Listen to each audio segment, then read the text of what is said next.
লোকটা বলতে সাধারণ মানুষ না, এত বড় সাধারণ লোক না। সাধারণ মানুষ এই কাজ করতে পারে না, নিশ্চয়ই তিনি একজন বুজুর্গ মহান ব্যক্তি হবে।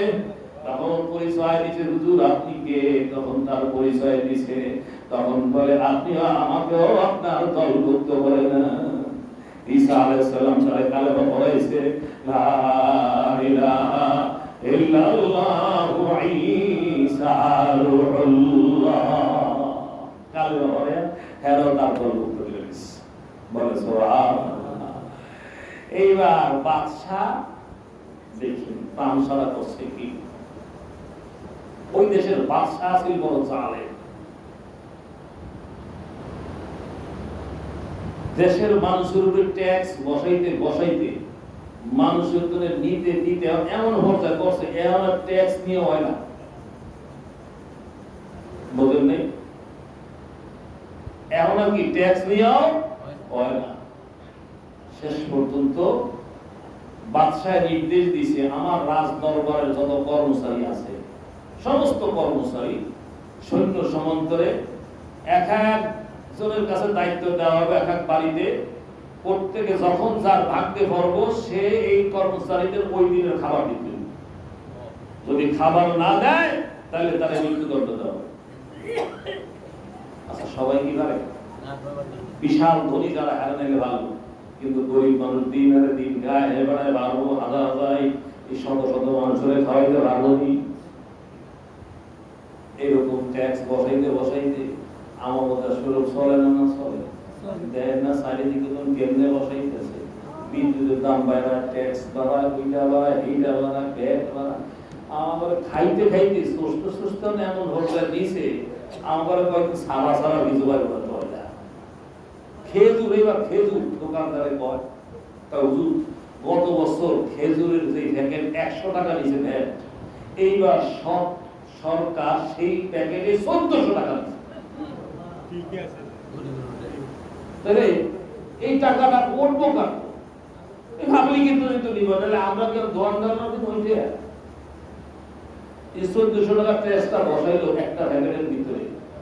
এলা 5 কেজি খেজুর খাইতে ভাগ করে 5 কেজি মাথায় বসে না, 7 কেজি বলে 7 কেজি মাথায় বসে না। আগে 100 টাকা 7 ভাগ হইতো, 1400 টাকা 200 টাকা বসে 1 কেজিতে, খালি ব্যাগ। তো তাইলে আমরা অবস্থাটা কি করব? তাহলে এই যে খেজুর যারা কিনে খাইছে এটা এরা নিজেরা করতো, যারা কিনছে করতো নিজেরা। টাকা খেজুর খাওয়ার দরকার নেই। কয়েকদিন পেঁয়াজ আসিল না, দেশও পেঁয়াজ খাই না, পেঁয়াজ খাওয়ার দরকার নেই। পেঁয়াজ একটু সমস্যা হয়েছিল না, এই সময় পেঁয়াজ খাওয়ার দরকার নেই। আবার এর আগে এক সরকার আসছিল ক্ষমতা, চাউল আসিল না, দিকে আলু খাইত। এই পাগলের দল এই প্রথম যে আলু খাইতে পারে, পেঁয়াজ গেল অনেকবার খেজুরের বড়ি করতে বড়ি খাইতে, এইবার এসে বড়ি খাওয়া, খেজুর খাওয়ার দরকার নেই, ব্যাগে ব্যাগে বড়ি খাওয়া আছে কোনো যুক্তি? দাম তো তোরা শোনা বানাইছ ব্যাগ নিয়ে। সীমান্ত থেকে আসলে বাইরেতে কোনো মাস আমদানি একটা ব্যাগ নেয় সরকার, কর নেয়, তোরা শোনা বাড়াইনি।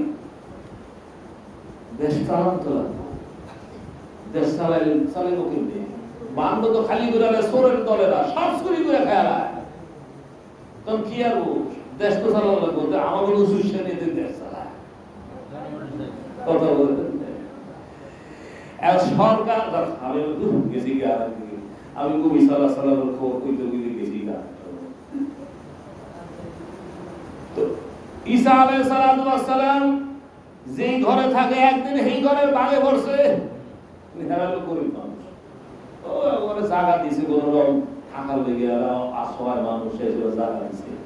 এখন বাড়িওয়ালা আইসা স্ত্রী দেখলাম ফেরেশান আর ফেরেশান, হায় রে আমি করতাম দিন খাবার, আমার নিজের বাদ ধরে না, আমি করতাম দিন দাবি করলে তো আমাদের সবাই দিব, আমাদের কল্লা ছিঁড়ে লাগবো, মেরে গেল। আমি কি করি, বাচ্চা যে জালে আমরা কিনতে ঠিক খাবো বলে দেয়। আইসে স্ত্রীর কাছেও কইছে, স্ত্রীও চিন্তিত। মরিয়ম আলাইহিস সালাম জিগায়, বোন আপনারা এত চিন্তিত কেন? কি লিগে আপনারা চিন্তা করেন? কি হইছে আপনি গো? বইয়া লাভ কি বইয়া তো কোনো লাভ না।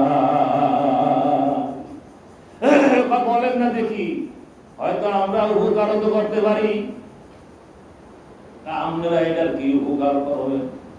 বাদশাহ হলো জালেম বাদশাহ, প্রতি বাড়ি ঘরে ঘরে এই বাংলা দেয় এক এক দিনের খাবার। রাজ দরবারে যত কর্মচারী আছে, সৈন্য সামন্ত আছে, সবার খাওয়াই তৈব। আমার উপরে দায়িত্ব করছে আজকে, আমার ঘরে নিজেদের খাবার জোটে না। আমরা কইতন তা করে দিন নিশ্চিত আমাদের মৃত্যু ছাড়া কোনো পথ না। মানে আমরা দেখি আমার ছেলে আসুক, দেখি কিছু উপকার করা যায় কিনা। কিন্তু জানে ছেলের খবর। ঈসা আলাইহিস সালাম যখন আসছে, মারিয়াম আলাইহিস সালাম কা বাবা এরা এই বিপদে পড়ছে, এরা কিছু উপকার করো। আর মা আপনি বলছেন ঠিক আছে উপকার করব, কিন্তু আমি যদি খাবারের ব্যবস্থা করি ভালো হবে না। দেশের মধ্যে বিশৃঙ্খলা সৃষ্টি হবে এবং গন্ডগোল সৃষ্টি হবে। মা এটা দেওয়া ঠিক হইব না। কিন্তু মরিয়ম নাসরবন্দা এরা আমাকে এত উপকার করছে, এরা আমাদের থাকতে জায়গা দিছে, আমাদের মাইরা ফলাবে, এক ঘরে এসে আমরা আশ্রয় দিছি। সুতরাং কেউ আমাদের জায়গা দেয় না, এরা আমাদের জায়গা দিছে, এরা বিপদে পড়বো, আমরা একটু উপকার করবো না। মহিলা মানুষ তো মন নরম। বাবা তুমি যেমনি কিছু করো। মা ওই মা বারবার অনুরোধ করাতে শেষ পর্যন্ত বাড়িওয়ালের হুকুম দিছে একটা মটকি বানাও, বিশাল মটকি লাও, রাজ দরবারের যে মটকি সেই মটকি নিয়ে আসো। একটার মধ্যে মদ আর একটার মধ্যে খাবার দিতে হইব, বিরিয়ানি খাবার কথা বলেন না, একটার মধ্যে মদ দিতে হইব বলিয়া এরা ওইটা খায়া মদ খাইব। এই হলো খাবার খাবো।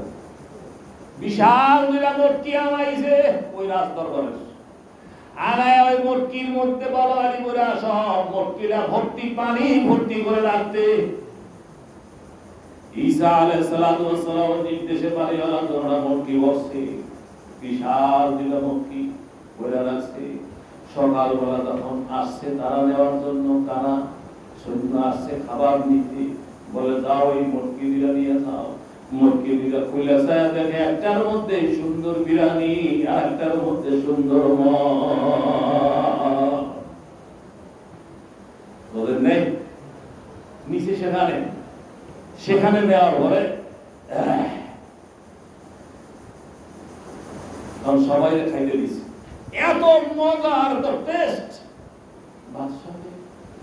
গরিব মানুষ এত মজার খাবার পাইল কই?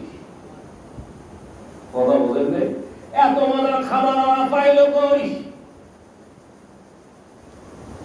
ডাক দেয় না, জিজ্ঞাসা করছে এই খাবার তুমি পাইছো কই? ওই একবার তো আরেকজনের কথা না, হে তোর খাবার দিতে পারে নাই, ক্ষমতা নাই, ভালো করে সব দিকে কথা, আবার আরেকজনের কথা সাইরুল কথা করছে। এইবার দর্শে সত্য কথা বানাইলে তোর মেলা বলাম। এইবার দেখেন আমাদের ঘরে একটা ছেলে থাকে, ছেলেটা বড় বড় দিনদার, ছেলেটা বড় আল্লাহ আল্লাহ, কথা বলেন নাই। সুতরাং আমার এই ছেলেটার কাছে যখন আমি বলছি আমি তো খাবার দেওয়ার মতো উপযুক্ত না, আপনি নির্দেশ দিয়েছেন আমি কোথেকে খাবার দিব। কিন্তু তার মা যখন ছেলেটারে বলছে এই ছেলেটা এই খাবারের ব্যবস্থা করে দিয়েছি, মটকির মধ্যে পানি জমা ছিল, এরপর কিভাবে খাবার হয়েছে তা আমি জানি না। হ্যাঁ, এই ছেলেটা তো বড় মারাত্মক একজন ছেলে। সেই কি তারা রেখে নিয়ে আসো, কি কয় তারা রেখে নিয়ে আসো। সৈন্য সামন্ত আয়াকা আপনারা বলছে বাদশাদের ঈসা আলাইহিস সালাম লড়াইনি, নবীরা কোনদিন লড়ায় সোজা আনা দিছে। যা বাদশার দরবারে হাজির, বাদশা বলে কি বলেন, আমার ডাকছেন এই খাবার আপনি বানিয়েছেন, আমি বানিয়েছি, আমার দ্বারাই আল্লাহ করেছে। তা আপনি বড় বুজুর্গ লোক, দেখেন কয় কি আপনি বড় বুজুর্গ লোক, সুতরাং আপনি যখন এইভাবে মরার থেকে খাবার বানাইতে পারছেন শুধু পানির মাধ্যমে, আপনি ইচ্ছে করলে আমার একটা সন্তান মরে গেছে তারও জীবিত করতে পারবে।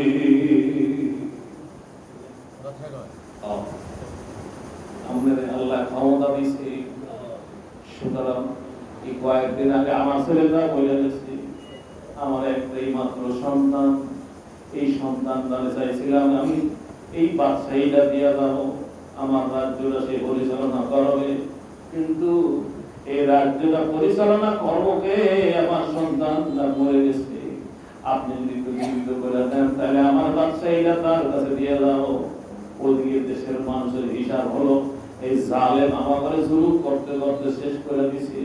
অর্পলাও বলে গেছে ভয় যদি মহিলা যায় তাইলে আর জুলুমকারী থাকবে না। সবাই খুশি। ঈসা আলাইহিস সালাম বলে আপনার ছেলেরে যে আমি জীবিত করব, আসলে জীবিত করাটা আসলে ভালো হবে না, এটা বড় বিশৃঙ্খলা হবে দেশের মধ্যে, যুদ্ধ বিগ্রহ লেগে যেতে পারে, যে কোনো একটা সমস্যা দেখা দিবে, আপনার রাজ দরবার টিকানো মুশকিল হয়ে যাবে। ঈসা আলাইহিস সালাম যত বলে ওই নাসরবান্দা বাদশা কথা বলেন না, নাসরবান্দা এ ছাড়বই না, করতে হবে না, আপনার ছাড়বো না আমি, আপনার গ্রেফতার করে আটকাবো, হ্যান অনেক কথা, অনেক অনুনয় করলো।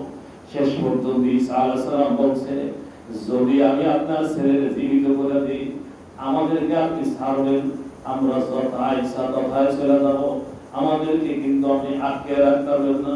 বাদশাহ ওয়াদা দিছে হ্যাঁ যদি আমার ছেলের জীবিত করে দেন তাইলে আপনি আর আপনাদেরকে আটকে রাখবো না, যেখানে খুশি সেখানে আপনি চলে যেতে পারবেন। তো চলে আমাদের নিয়ে কবর ভাষে চলে,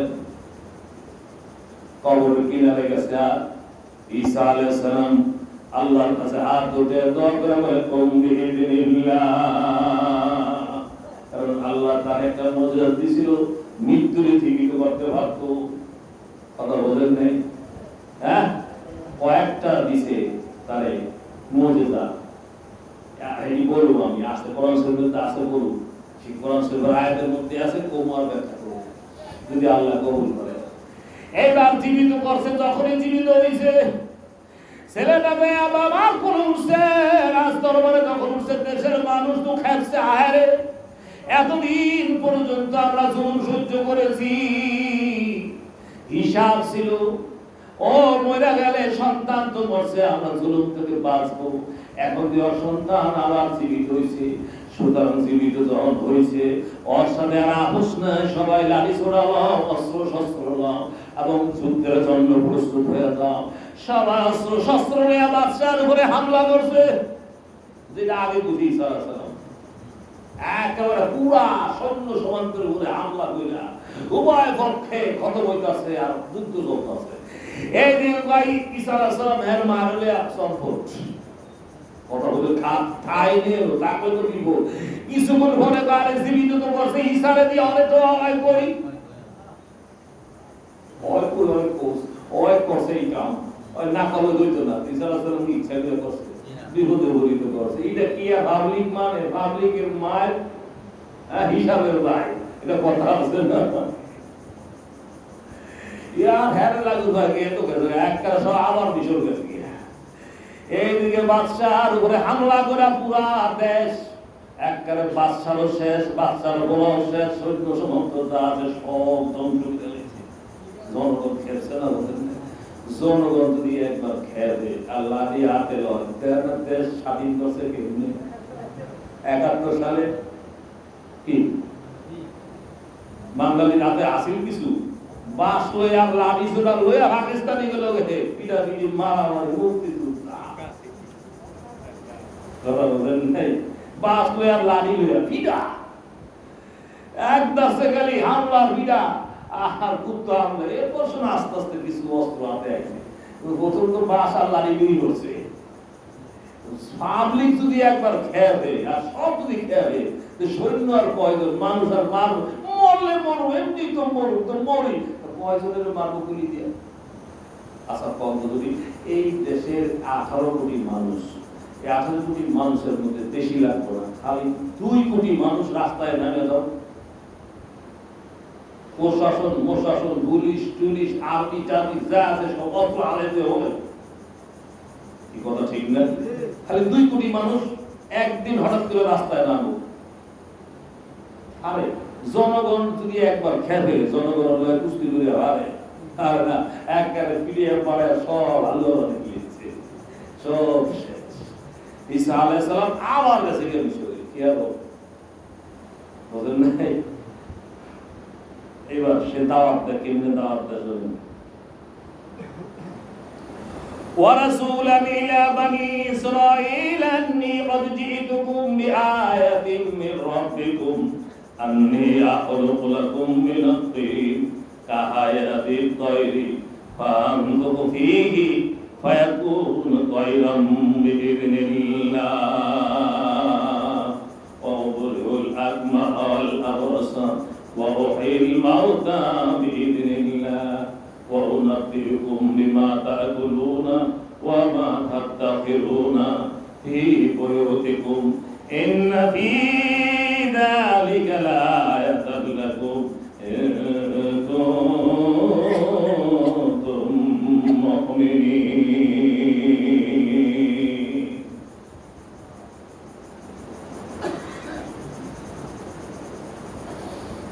এইবার ঈসা আলাইহিস সালাম ডাক দেখো, ও আমার বংশধর বনি ইসরাইল, আমি আসছি আন্নী কদ জিতুকুম বিআয়াতিন মির রাব্বিকুম, আমি নিদর্শন নিয়ে আসছি আমার প্রতিপালকের পক্ষ থেকে তোমাদের কাছে। বলেন সুবহানাল্লাহ। আন্নী আখলুকু লাকুম মিনাত তিন। ঈসা আলাইহিস সালাম যখন তার কওমদেরকে দাওয়াত দেয়, দাওয়াত যখন দিতেছে, বলতেছে আমি আসছি নবী হইয়া। ইয়াহইয়া আলাইহিস সালাম যখন তারা শহীদ করে ফেলাইছে, এবার ঈসা আলাইহিস সালাম আত্মপ্রকাশ করেছে। কথা বলেন না? ঈসা আলাইহিস সালাম আত্মপ্রকাশ করছে, এর আগে তিনি আত্মপ্রকাশ করেন নাই। যখন তাকে ইয়াহইয়ার শেষ, এইবার আমি আর বসে থেকে লাভ নেই, তিনি এবার দাওয়াত দিতেছে, ও দুনিয়ার মানুষ, এক আল্লাহর ইবাদত করো, আল্লাহ ছাড়া কাউকে মাবুদ বানাইও না, এবং মূর্তি পূজা করো না। মূর্তি কোনদিন খোদা হতে পারে না। কথাটি বুঝে আসছে? ওই সময় ঈসা আলাইহিস সালামের সময় মানুষ এত পারদর্শী ছিল, মানুষ চিকিৎসা শাস্ত্রে, কথা বোঝেন নাই, এবং রোগ নির্ণয় করতে গিয়ে চিকিৎসা শাস্ত্রে, বিজ্ঞান শাস্ত্রে এত পারদর্শী ছিল মানুষ। মানুষের সুস্থ করার জন্য গ্রান্তি দিয়া বলতে এই ওষুধ তার ভালো করবেই, এবং সেই ওষুধ খাওয়ার পরে সে একেবারে সুস্থ হইত। এবং সে মানুষের রোগ নির্ণয় করতে গিয়ে এতভাবে নির্ণয় করত। একটা কিতাবের মধ্যে পাইছি, একটা বিড়ালের মাছে, বিড়ালের মায়েরা ঘরের ভিতরে রাখছে, রাইখা ওই বিড়ালের সাথে একটা সুতা বাঁধছে, বাহিরে সুতার আইনা এক চিকিৎসকের দিছে, বলেন তো আমার এই রোগীরা রোগটা কি? তখন ওরা সুতারা হাতে বলে এই রোগীটা কোনো মানুষ না, এই রোগীটা হলো একটা বিড়াল এবং সে মৃত্যু। এলা বলেন তার কত পারদর্শী ছিল। আল্লাহ রাব্বুল আলামিন যখন যেই নবীর আমলে মানুষ যেই বিষয়ে পারদর্শী ছিল, আল্লাহ সেই সময় সেই নবীকে তার চাইতে শক্ত পারদর্শী কাজ দিত, যা ওই পারদর্শীদের সব কিছু চুরমার হয়ে যাইত। ইব্রাহিম আলাইহিস সালামের জামানায় আগুনের প্রতি মানুষের ছিল বেশি, আর সূর্যের খোদা মানত, আগুনের খোদা মানত, আগুনের সরাসরি ছিল বেশি, এরা আগুন পূজা করত। এই জন্য আল্লাহ রাব্বুল আলামিন ইব্রাহিম আলাইহিস সালামের আগুনের মধ্যে ফালায়া দেখে দিছে আগুন কিছু করতে পারে না। বলেন সুবহানাল্লাহ। মুসা আলাইহিস সালামের জামানায়, মুসা আলাইহিস সালামের জামানায় জাদুর প্রভাব বেশি ছিল। কথা কি বুঝে আসছে? জাদুর প্রভাব বেশি ছিল, মানুষ জাদু দিয়ে অনেক কিছু করতে পারত, এবং সারা বিশ্বের মধ্যে তারা ছিল বিশ্ব জাদুকর। কথা কি বুঝে আসছে? এই বিশ্ব জাদুকরকে আল্লাহ কেমনে ঠেকাইয়া দিবে। ফেরাউনের দরবারে গেছে দাওয়াত লইয়া। ফেরাউন অনেক লম্বা ইতিহাস, আমি সংক্ষিপ্ত বলি কারণ আমি বড় বলছিলা সেদিকে যাবো। তোমার কোথায় কি পারে, আমার কোথায় পারে কি দেখবা, এই দেখো হাতের লাঠি ছেড়ে দিচ্ছে, দেখে বিশাল এক সাপ হা করছে খাওয়ানো লিখে, কথা বলেন নাই, হা করছে খাইবে। আমরা তফসিলের কিতাবের মধ্যে পাইছি ফেরাউন সিংহাসন সাইডে একটা লাফ দিয়া নিচে বইলা প্রসাব করে দিয়েছে ডরের সরে। বলেন এত বড় সাপ আকলে কি লাগলো, এই সাপের বইয়ের কাছে ফেরাউন এতটুকু উপায় আছে? শেষ পর্যন্ত মুসা আলাইহিস সালাম তো মারতে অর্ডার দেন, এই জন্য সে ফেরাউন ভয় করলো না, আমি তোমারে মারবো না। আল্লাহ কইছে তোমারে দাওয়াত দিতে, তুমি আমার মুজিজা চাইছো, দেখো আমি দেখাইছি, দেখো কিছু না। এবার দর থেকে চাল সেই লাঠি, ও তুমি জাদুকর, তোমার লগে জাদু যুদ্ধ হইব। দেশের জাদুকর গুলো ডাইকা আনছে, বিশাল বড় জাদুকর, সারা পৃথিবী থেকে পয়সা জাদুকর গুলো আইনা বলে দেখো আমার দেশে একজন জাদুকর আছে, তার সাথে যদি তোমরা জাদু করে তাহলে ধ্বংস করে দিতে পারো, তাহলে তোমাদেরকে আমি বড় পুরস্কার দেব এবং আমার রাজপ্রাসাদে মন্ত্রী পরিষদের মন্ত্রী বানিয়ে দেব। বাদশাহ কি বলেন, আমরা পারবো না, আমরা পৃথিবীর মধ্যে শ্রেষ্ঠ জাদুকর, আমাদের কাছে কেউ পারবে না, সব হেরে যাবে। তাহলে ঠিক আছে, এইবার ফেরাউন বললেন চুক্তি হলো কোন জায়গায়, অমুক মাঠের মধ্যে বড়দিন, উৎসবের দিন, কথা বলেন নাই, ওরা বছর একবার উৎসব করত, উৎসবের দিন সারা দেশের মানুষ বাড়িঘর দরজা আত্মীয় সব উৎসবে যে হাজির হইত, ওই মানুষের সামনেই ঘটনা ঘটতে আল্লাহ নির্দেশ দিয়ে দিচ্ছে, কথা বলেন নাই, গেছে সেদিকে, সেখানে গিয়ে সব হাজির, আমি সংক্ষিপ্ত করতেছি, সেখানে গিয়ে সব হাজির। এক বর্ণনার মধ্যে আছে 70 জন, আর এক বর্ণনা আছে 70,000। 70 জনই বললাম, বেশি দরকার নাই। এই 70 জন জাদুকর দাঁড়াইছে, মুসা আলাইহিস সালামও হারাইছে। 70 জন জাদুকর কয়, মুসা আমরা পৃথিবীর মধ্যে শ্রেষ্ঠ জাদুকর, এই পৃথিবীর মধ্যে আমরা সর্বশ্রেষ্ঠ জাদুকর, সুতরাং তুমি ফেরাউনের খোদা মানো। ফেরাউন আছে কিন্তু এ নেই, ফেরাউনের খোদা মানো, ফেরাউনের খোদা মানো, না হয় আমাদের সাথে জাদু করে তুমি পারবো না, ধ্বংস হয়ে যাইব। মুসা আলাইহিস সালাম কয়, আমি তো জাদুকর না, আমি আল্লাহ পাঠানো একজন নবী।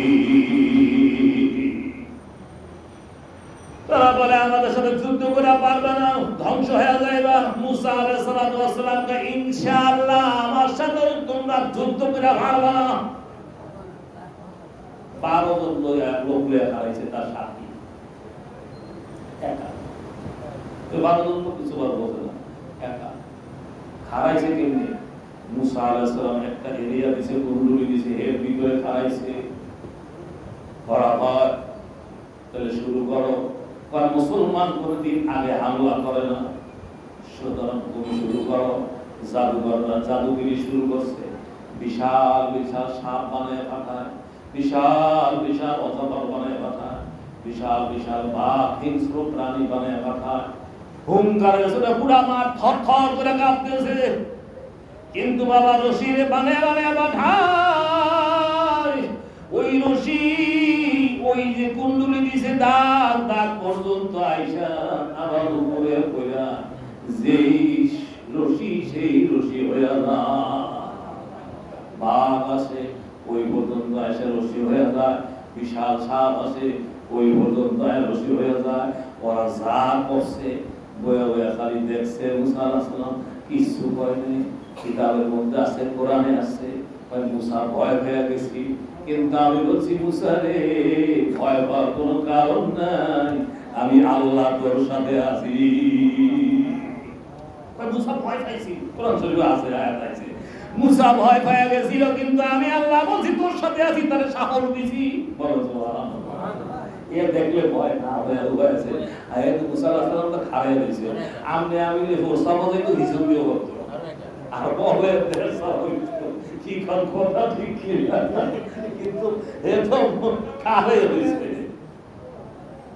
আল্লাহর উপর তার বিশ্বাস, একদিন আমও আল্লাহর উপর বিশ্বাস করে কতক্ষণ, যতক্ষণ বাজে হয়, যখন দেখি তো এরা তো এটা করতো না, এরা তো আল্লাহর উপরে দৃঢ় বিশ্বাস। আল্লাহ কইছে অবজাদুগিরি সব শেষ, তোমার কথা শেষ হয়েছে, কম আমার কথা এবার তোমার বলা। মুসা আলাইহিস সালাম খাড়াই রয়েছে, আল্লাহকে মুসা খাড়াই রয়েছে কা বিসমিল্লাহ বলে আয়াতুল্লাহ লিদা সাইদাদের বাকি সব আমি করব। বলেন সুবহানাল্লাহ। লালিদারে যখনই সাইরা দিতে বিসমিল্লাহির রহমানির রহিম কে যখনই সাইরা দিতে, বিশাল বড় আযাবের সাপ এমন হা করছে, ওরা পুরা মাঠ ভর্তি করে ফলাইছে, জাদু করে যা করছে, যা হা হু করে সব সাপের মুখের মধ্যে চলে আসছে। এত বড় হা করছে, একটা থাবা দিয়ে সব একটা পুরো মাঠ পরিষ্কার। দ্বিতীয়বার যখন হা করছে, জাদু করার আগে তো খাইছে, যা আসিলাম জাদু, এইবার তো হাওয়া করে খাইব। কথা বলেন নেই, এইবার তো হাওয়া করে খাইব। অমনি ডাক দেখা মুসা, পৃথিবীর মধ্যে সর্বশ্রেষ্ঠ জাদুকর আমরা যখন তোমার কাছে ফেল করছি, আমাদের বুঝ হয়ে গেছে এটা জাদু নয়, এগুলা আল্লাহ প্রদত্ত শক্তি। তোমার খোদাই আসল খোদা। আমরা পড়ে নিলাম লা ইলাহা ইল্লাল্লাহু মুসা কালিমুল্লাহ। কেমন রাম গাও মুসলমানকে পরামর্শ করে এসো আগে, আমার তো না দিয়েই তোমরা মুসা দিন গ্রহণ করছো, অনুমতি না নিয়ে তোমাকে এক হাত এক পা কাটা বলা, তারপর সুনিবৃত্ত করবো। এখনো সময় আছে, মুসার কালেমা ছাড়াও না হয়, এক হাত পা আমরা আমি কেটে ফেলবো। ডান হাত কাটলে বাম পা কাটবো, বাম হাত কাটলে ডান পা কাটবো। এরপর শুনিতে চলে তোমাদেরকে আমি হত্যা করবো। এইবার সমস্ত জাদুঘররা মুসলমান হওয়ার পরে বলে, ও ফিরাউন, এতদিন আমরা বন্ধু ছিলাম, একটু আগে চক্ষুর মধ্যে আল্লাহ আলো দিছে, যে আলো পাইছি ওই আলো কোনোদিন আমরা ভুলবো না। দুনিয়ার মধ্যে শুধু এক হাত এক পা কেটে কেটে টুকরা করে সব যদি বস্তা করে নদীতে ফেলা, তাতে কোনো আপত্তি নেই। মৃত্যুর পরে কবর জগতে তোর কোনো ক্ষমতা নাই।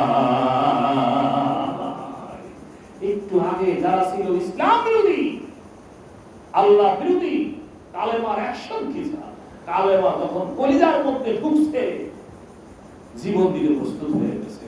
এক হাত এক পা করে কাইটা কাইটা সব খেজুর গাছের বাইটা বাইটা তীর বিদ্ধ করে শুলে বিদ্ধ করে করে সবাই মারছে, এবং তার ভাবে তাগাতন কালেমা শুনাই দিয়ে যখন সেই মানুষের যেটা পারদর্শী ছিল, আল্লাহ সেখানে সেরকম নবীরে সেরকম মর্যাদা দিয়েছে। ঈসা আলাইহিস সালামের জমানায় এরকম থাকার কারণে যত বড় রোগী ভালো করতে পারো, মরালে তো আর চিন্তা করতে পারবো। এই জন্য আল্লাহ মৃত্যুর জীবিত করার ক্ষমতা ঈসা আলাইহিস সালামের দিয়েছে। অর্থাৎ সকল চিকিৎসা শাস্ত্র, ওদের সকল চিকিৎসা বিদ্যা, দার্শনিক কথা বলেন নাই, বিজ্ঞান সব যেন তার কাছে ফেলে দেয়। এই জন্য ঈসা আলাইহিস সালাম ডাক দিয়ে কয়, আমি তোমার আল্লাহর তরফ থেকে নিদর্শন নিয়ে আসি, আন্নী কদ জিতুকুম বিআয়াতিন মির রাব্বিকুম, আমি আমার প্রতিপালকের পক্ষ থেকে তোমাদের কাছে নিদর্শন নিয়ে আসি। আন্নী আখলুকু লাকুম মিনাত তিন কাহাইয়াতিত তৈরি, এক আমি মাটি দিয়া পাখি তৈরি করতে পারি, আমি মাটি দিয়া পাখি বানাইতে পারি এবং ওই পাখির মধ্যে যদি আমি ফু দেই সে চিরুতে উঠতে থাকবে। আমি আখলুকু লাকুম মিনাত তিন কাহায়াতিত তায়রি ফানফুকু ফীহি ফায়াকুনু তায়রাম বিইذنিল্লাহ। আমি মাটি দিয়ে পাখি বের করতে পারি এবং ওই পাখির যখন আমি ফু দিব এবং আল্লাহর ইচ্ছা সে জীবিত হয়ে উঠতে থাকবে। এই এক নম্বর।